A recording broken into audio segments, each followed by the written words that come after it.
What's up, fight fans? This is Fact Vault, and today we're breaking down the most controversial and explosive matchup in boxing right now, Anthony Joshua versus Jake Paul. Press conferences are supposed to be all about microphones and mind games, but this turned into an absolute volcano. Let me show you what went down.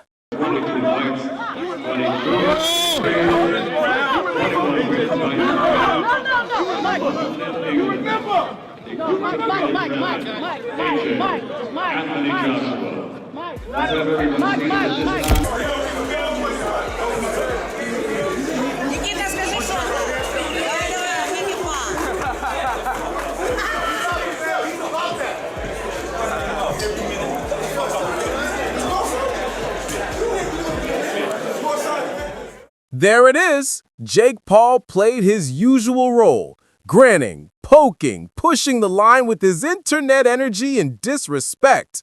But then Anthony Joshua stood up like a man who's had enough. When a heavyweight champion gets in your face, you know it's no longer a game.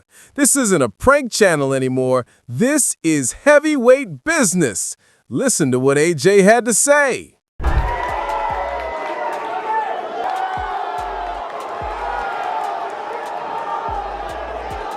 It reminds me of like one of those budget YouTube hood movies where someone just talks about their whole life and what they've come from and talking as if they're from one of the ghettos in Iraq or Africa or somewhere like that. But, you know, he's got a sob story, he's running by it, and that's what makes him feel better, so we respect it. I just kind of listened and said my piece. And you said to him, what have you done? Tell us what you've done. Because as I said, like, you line up all the heavyweights, he was just talking about, oh, he's this, he's that, he's that. I said, but why are you worrying about what someone else has done? What have you done as a fighter to kind of boost your ego up? But he couldn't answer it because he ain't fought no one like us. What have you done? AJ called him out straight up. Jake talks a big game, but who has he actually beaten at heavyweight? Nobody. When he couldn't answer, AJ showed his true fighter mentality. This moment was absolutely intense. Yeah, if I'm gonna be honest, I'm gonna break his face, I'm gonna break his body up, I'm gonna stomp all over him. That's my mentality, right? That's a fighter's mentality, and I know what's in my heart, I know what's in my mind, and I'm here to compete. I'm here to prove myself that I'm the better fighter, so I'm looking forward to it, and I'll do that until I finish fighting, no matter who it is.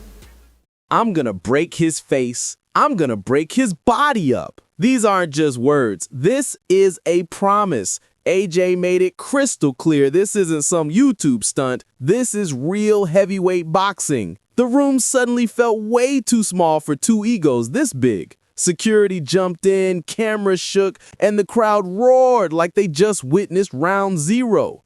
Jake thought this was another marketing win, but AJ just turned it into a real fight. Now here's where it gets interesting. Look, Netflix have spent a lot of money, MVP have spent a lot of money, and Jake would look like a plonker if he pulled out the fight now after giving it the big one.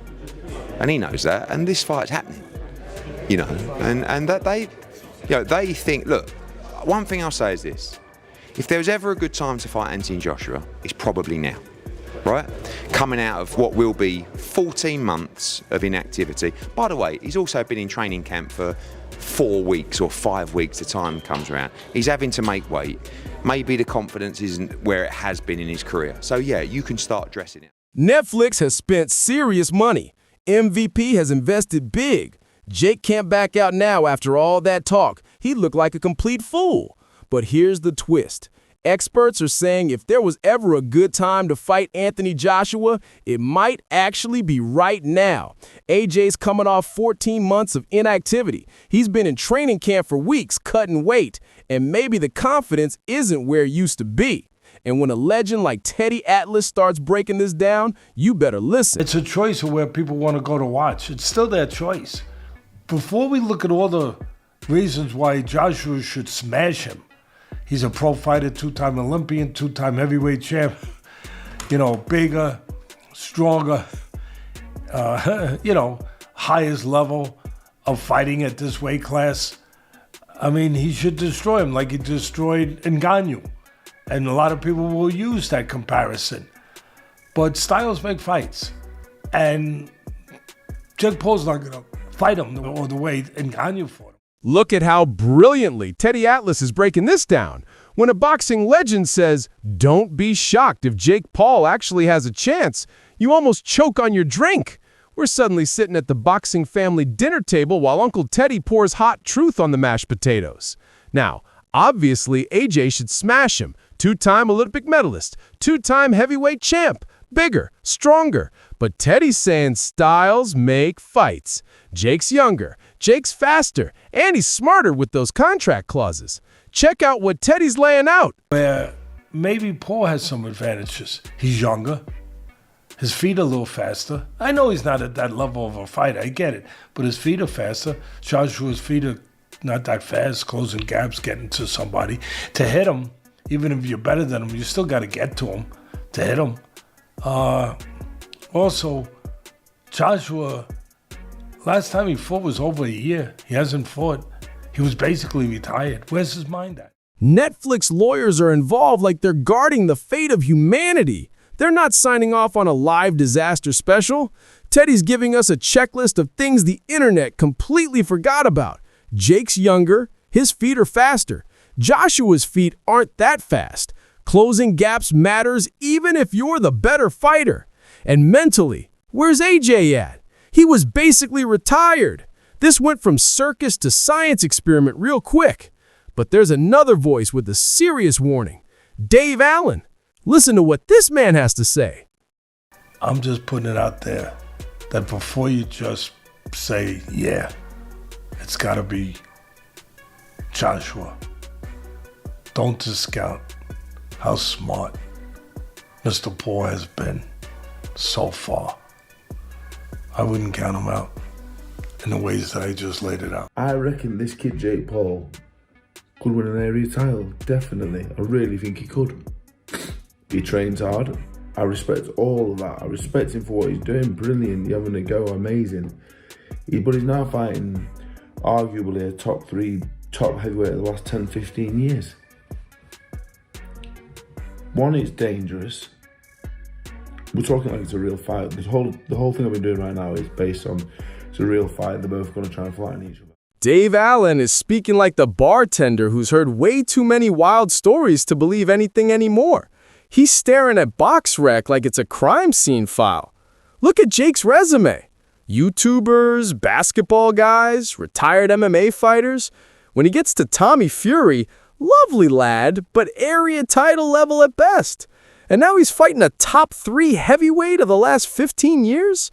Dave's saying this is dangerous, not funny. Dangerous. Heavyweight punches aren't jokes. Listen to how serious this is. It's dangerous. He's not a heavyweight, he's a cruiserweight, if that. Turned pro at 13-2. And he wasn't a kid, he was 23 years of age. He wasn't a kid, he's not grown into heavyweight. He boxed Holders 5 months ago at 14-3.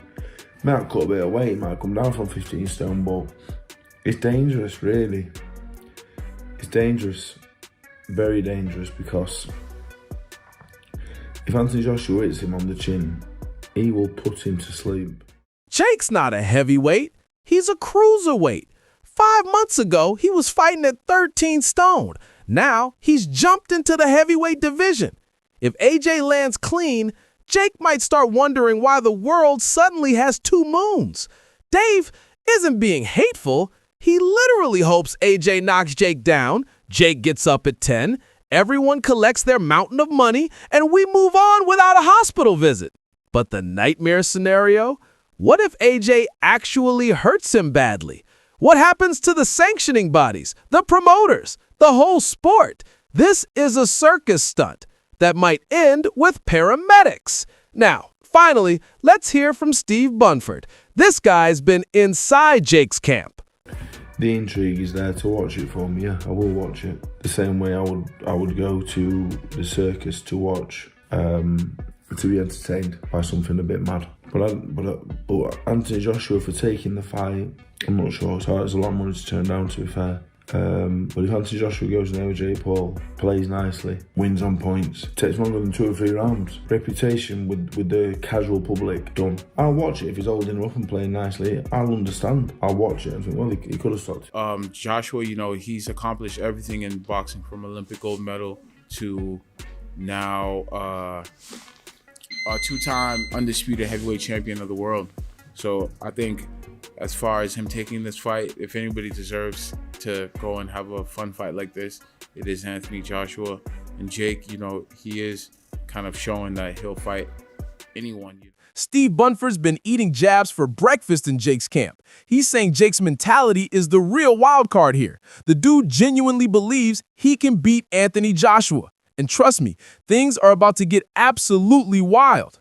AJ's accomplished everything. Olympic gold, two-time champ. If anyone deserves to take a fun fight like this, it's Anthony Joshua. But the big question everyone's asking is AJ chinny? Steve gave the perfect answer. And why is he chinny? Because he got stopped by Daniel Dubois and Ruiz. I mean, listen, this is a contact sport, you know. Like if you get hit, the human body's not made to be getting punched in the face. If you get hit, especially by these guys, Andy Ruiz, who's a good puncher, Dubois, we know is a big puncher. You get hit clean, you're gonna go. You're possibly gonna go down. Especially those guys, 230, 40, 50-pound guys.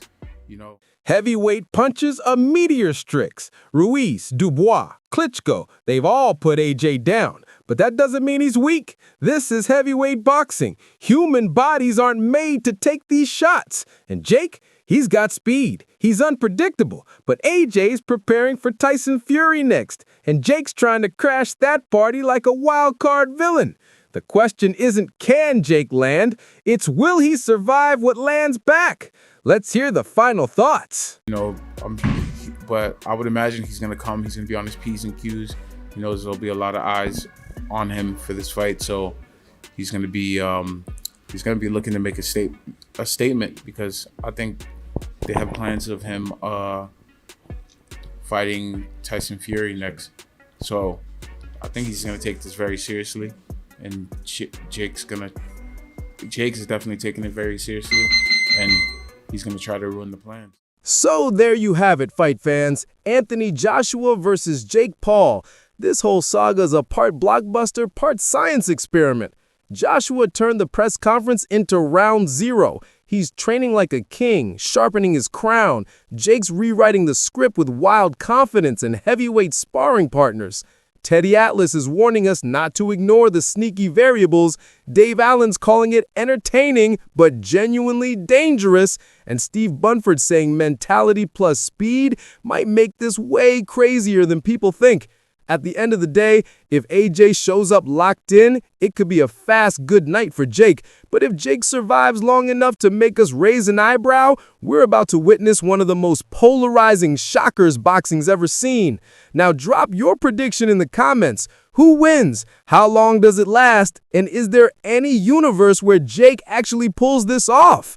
And yo, don't forget to smash that like button, share this with your fight crew, and subscribe to Fact Vault for more epic breakdowns. We'll see you in the next one. Peace.